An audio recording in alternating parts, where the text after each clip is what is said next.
Hey everyone, it's Nurse Nikki, and it is Women's Health Wednesday. Vera, my vagina, and I are going to talk to you today about bacterial vaginosis, commonly known as BV. BV is an overgrowth of bacteria in the vagina. The vagina likes to maintain a level of 3.5 to 4.5 acidity, kind of like a nectarine. They have about the same acidity level. Anything that takes it outside of that range can cause the fishy odor, can cause the gray discharge, and can cause the discomfort and embarrassing feeling that you get when you get bacterial vaginosis. All right. So let's think about some things that cause it. Sperm. Sperm has a level of about 7. So 7 coming into a 3 or 4 can change the pH. Soap. Soap has a pH of 9 to 10. So again, that can really change the pH of the vagina. So, can this be treated? Absolutely, it can be treated. It is not something you have to live with forever. There are prescription strength treatments. So, if you take the oral that's called metronidazole or Flagyl, make sure you do not drink alcohol with that medication or you will become very sick. There are also medications, prescription strength, that you can put into your vagina, a gel. Those medications can burn just a little bit, but they are effective at treating this infection. Now, some folks have this infection where it keeps reoccurring and they want some home remedies, over the counter stuff. There are some things on the market. The honey pot, many of my clients love the honey pot. They make some remedies that have been really helpful for them, so check it out. But also, make sure you contact your healthcare provider because I am not your healthcare provider. And make sure you get a solution that works for you. Now, how can we prevent this? Douching. Don't douche. Stop douching. I know our elders and everybody say you need to douche, you need to cleanse your vagina. Well, if there's nothing wrong with your vagina and your pH is perfect and everything's growing and flourishing, then you don't need to cleanse it at all. There's no monthly maintenance that needs to be done.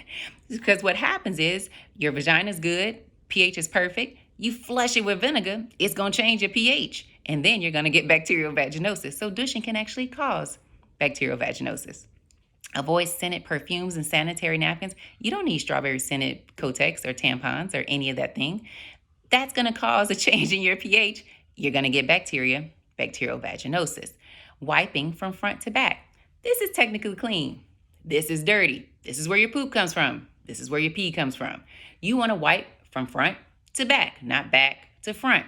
You never want feces in your vagina. Anytime that happens, you can get bacterial vaginosis. You can also get a horrible urinary tract infection. It's one of the most common causes of urinary tract infections in little girls because, again, they haven't quite figured out wiping front to back. Wear cotton underwear. I know you want to wear your lace. I know you want to wear your nylon, but cotton is a breathable material. And again, we talked last time, the vagina needs to breathe.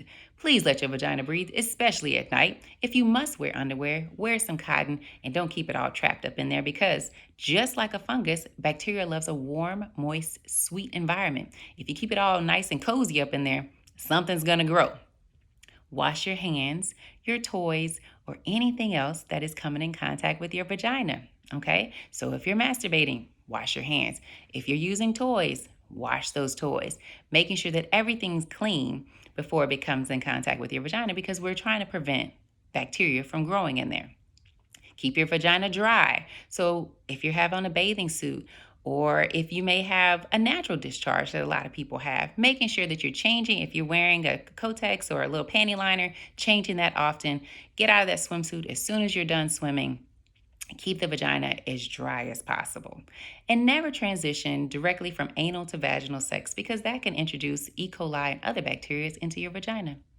If you have any questions or comments or you want to learn more, just put it down in the comments section and I'll be happy to help. I'll see y'all next time. Bye, y'all.